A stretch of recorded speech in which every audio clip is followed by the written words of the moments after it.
Welcome to Healthcare Musings, a podcast dedicated to the discussion of critical care, the medical field, and healthcare in general.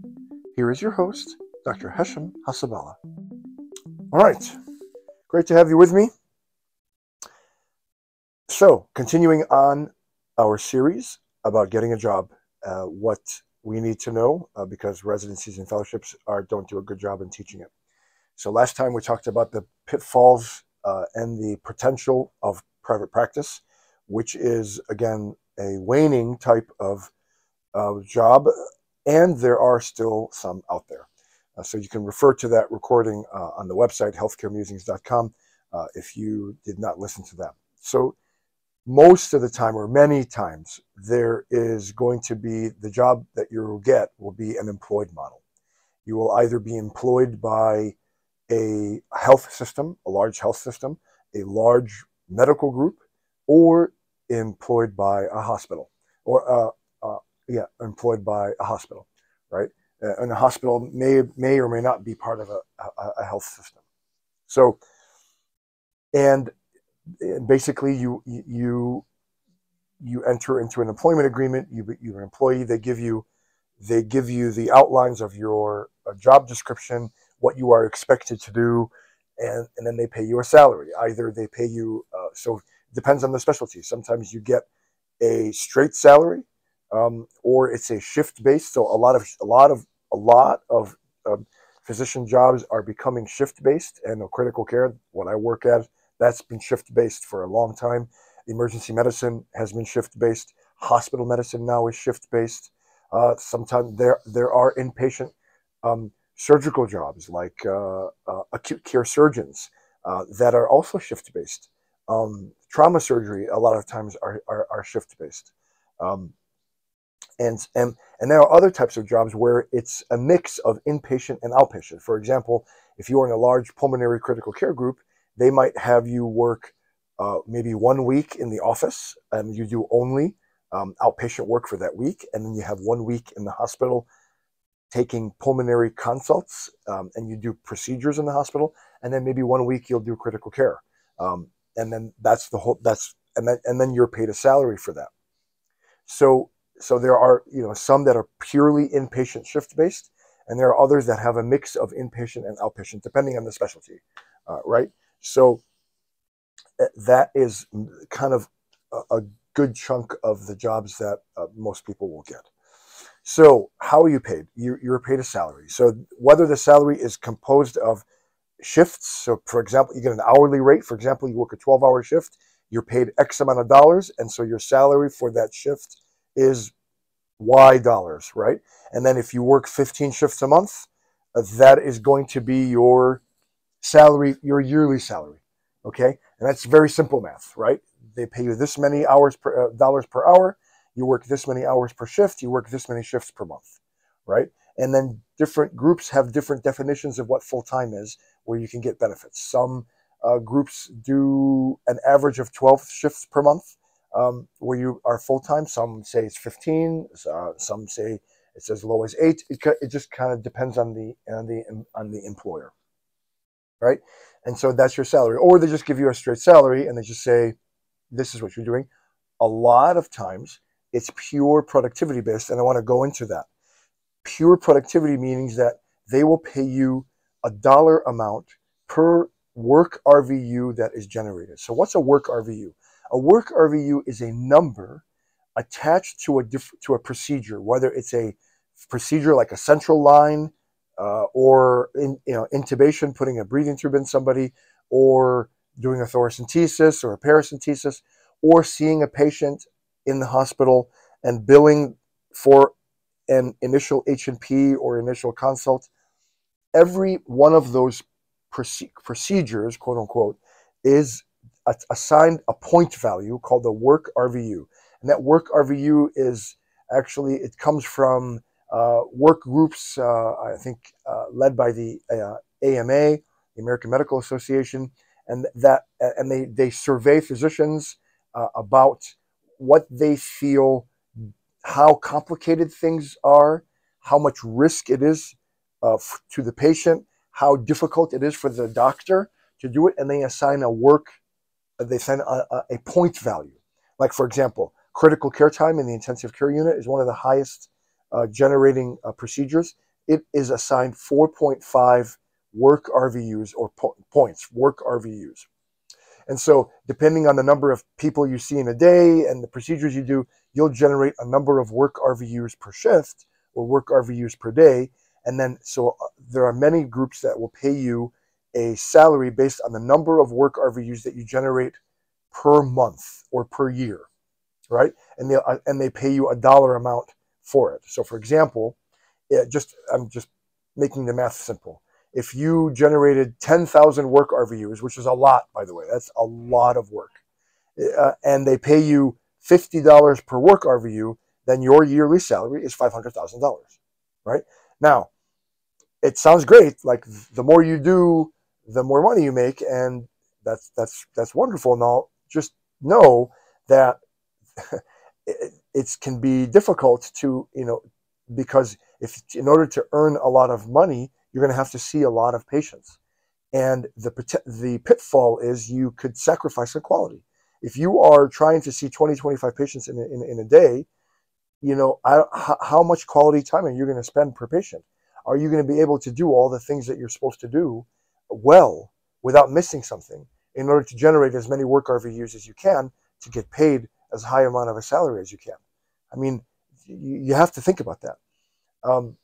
And so the productivity models are great, and you have to be careful that you don't put yourself up for trouble if you're just seeing so many people and not really doing a good job, and the quality of care is sacrificed. Now, those are the pure productivity-based jobs. There are other models where you get a straight salary, you get an hourly salary per shift or per month, and then you're able to get a bonus based on your productivity. So they're still tracking your RVUs, and so if you generate this many RVUs, we'll give you 30% of it. Or once you generate, again, I'm just picking numbers out of my head. Once you generate 6,000 RVUs, every RVU above that, you get paid a certain dollar amount per RVU as a productivity bonus. Again, the employer is trying to incentivize you to see as many patients as you can, do as many procedures as you can, and there's debate over whether that's really the best model of care, whether it's a productivity-based or value-based, right? And I think a lot of models of payment are going to more value-based, which emphasize quality metrics and value rather than the number of procedures that you do. And there's merits and pros and cons to each side, right? I think it seems we may be moving to that kind of a payment model, but still there's plenty of jobs that still have a lot of productivity incentives based into it. So maybe they will say, if you generate anything above 6,000, then you'll get a dollar amount per RVU that you generate over 6,000, and that's a random number. Now, again, I think you need to ask and need to know, well, how easy is it to generate 6,000 work RVUs? And I think you should ask the people who are working in that job, if you're interviewing, well, how easy is the productivity target to reach? They can say, yeah, we have a productivity bonus, but they make the productivity target so difficult that it's impossible, that it's just a productivity bonus on paper, but in reality, there is no productivity bonus because it's just so difficult to reach, unless you're going to be working 24/7 with no days off. And again, be very careful about that. So, ask good questions about the productivity bonuses that they offer and how easily achievable is the target. Now, most employers are going to want you to maybe work to get it. I mean, no one wants to give free money. No one's going to give you free money, right? And at the same time, you need to know, is it reasonably achievable or is it unreasonably achievable? And it's just a productivity incentive on paper without real practically, it's not ever achievable. You have to know that, right? The other thing that a lot of jobs will have are sign-on bonuses. Once again, I'm going back to the beginning of the Getting a Job series. The world is not waiting for you to become a doctor, okay? No one gives you a big sign-on bonus because they like you. No. And if they offer, for example, $100,000 sign-on bonus, that is a lot. Okay. Why are they asking and willing to pay $100,000 for you to sign on? It's not because they've been waiting for you to graduate medical school and residency and fellowship. Okay. Why? There's a reason why they're offering that much money. There's a reason why they haven't been able to recruit. It's supply and demand, right? There's so much demand and not enough supply, so the price goes up. So why can't they recruit people that they are forced to offer a $100,000 sign-on bonus? It's not because they like you. It's not because they've been waiting for you to graduate. I will keep saying that. And so if it's eye-popping, just like an eye-popping salary is a red flag, an eye-popping sign-on bonus is a red flag. Ask. If you're just eyes wide open, go in knowing and making sure that you understand everything. Now, these sign-on bonuses, okay, are not just free money. My old boss, the founder of my group, he said, no one gives you a bolus of money and then doesn't expect anything in return, right? When you have that amount of any kind of bonus, it's tied to a commitment, right? It costs a lot of money to onboard a physician or an APP, a lot of money. It takes money to get them credentialed and licensed and on staff at hospitals or surgery centers or whatever. There's an amount, and training and development, all that costs money, and that money is coming out of the pocket of the employer. So, and that bonus is also coming out of the pocket of the employer. And you're, again, because it takes time to get credentialed for the insurance companies, you're not generating any revenue for 6 months, maybe, right? And all that's just money coming out of the pocket of the employer. So that bonus is tied to a commitment. I'm gonna give you, say, usually 30,000, maybe 40,000. A very generous one would be 50,000, right? 60,000. If we give you that money, you are committed to our group for at least 2 or 3 years. And if you leave before your commitment is done, you owe the money back. Sometimes the clawback, like what you owe back, is prorated, which I think is fair. So the longer you stay, the less you have to pay back. So if it's a 3-year commitment, right, and you stay 1 year and you have to leave for whatever reason after 1 year, you may owe 2/3 of the sign-on bonus back. That's fair because at least you've demonstrated commitment. Some, and you have to ask this, some may say you owe it all back. I don't care if you work 2 years, 12 months, and 28 days. You leave before your 3-year commitment, you owe us all of it back. And the way they take it back is they'll just dock your last paycheck with all this, with the entire sign-on bonus. And if it's more than your salary, you owe it, right?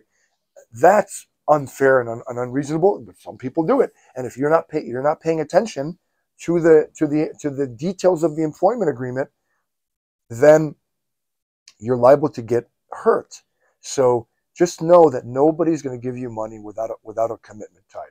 There are other employment agreements that they will give you a salary, but they say we're only going to give you 90% of it, and you have to earn the other 10% as a bonus at the end of the year.